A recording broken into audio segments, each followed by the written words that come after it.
Hey everyone, today we're going to talk about the Lenten fast. It's a spiritual practice for millions of people, but what is it really?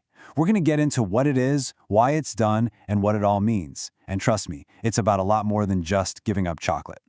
So at its heart, Lent is this sacred 40-day journey. It's a time people set aside for reflection, for purification, and for getting spiritually ready. And, the most famous part of this whole journey is the tradition of fasting. Okay, so this is the big question, right? What does it actually mean to fast for Lent? We hear the term all the time, but the specifics can get a little fuzzy. So let's break it down. First things first, we have to get the mindset right. This isn't about a new diet, and it's not just a test of your willpower. The real goal is to get closer to God, and fasting is seen as a tool to help you do that. This quote right here, it really nails it. The whole idea is that by kind of weakening our attachment to physical things, food and other distractions, our spirit gets more room to grow stronger. It's about finding a kind of spiritual freedom. All right, so with that big idea in our heads, let's get practical.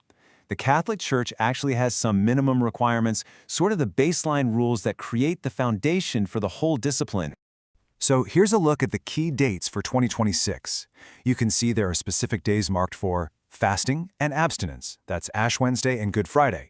But then all the Fridays during Lent are marked for abstinence. So what's the difference between those two words? Yeah, this is where people can get a little tripped up, but it's actually pretty simple. Fasting is about the amount of food you eat. It's for people 18 to 59, and it's basically one full meal and two smaller ones.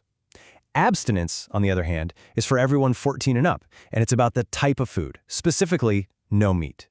And here's the key thing to remember. These are just the minimums. They're the starting line, not the finish line.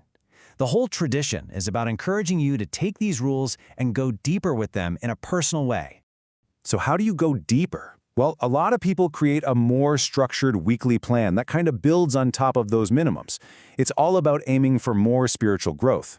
Let's take a look at what that might be. Here's a great example of a weekly rhythm. You see, Mondays might be for simple meals. Tuesdays may be a small hidden sacrifice, like smaller portions. Fridays are a bit more intense. But then on Sundays, which aren't technically part of the 40 days of Lent, you relax those extra voluntary things. It's a balanced approach that you can actually stick with. Okay, but now we get to what might be the biggest and most important pivot in understanding the Lenten fast. The practice is meant to go way beyond what's on your dinner plate. It's about what's in your heart and what you do.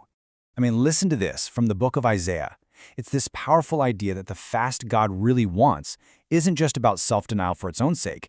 It's about turning our attention outwards, towards helping other people.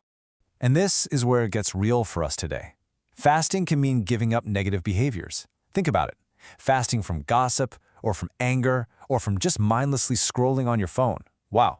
That can be a lot harder than skipping a snack, and probably a lot more meaningful too. So all of this brings us to the ultimate point, connecting that personal sacrifice, whether it's food or a bad habit, to the act of giving. In the tradition, this is often called almsgiving, which is really just another word for charity. So here's this really simple but powerful prayer people use. When you feel that little pang of hunger from fasting, you use it to reframe the whole experience. All of a sudden, it's not just an empty stomach, it becomes a spiritual offering, a moment to connect to something much bigger. And this is where the whole thing comes full circle. That physical feeling leads to a moment of prayer. And that prayer is meant to push you toward a real action. You could donate the money you saved on coffee, or use that time to actually go help someone. The personal discipline is directly connected to helping others. It's a beautiful system. Now, of course, you have to be smart about all this. That's where the idea of prudence or just plain good judgment comes in. If your fast is just making you irritable and short with people, or worse, proud of yourself, well, you're kind of missing the point.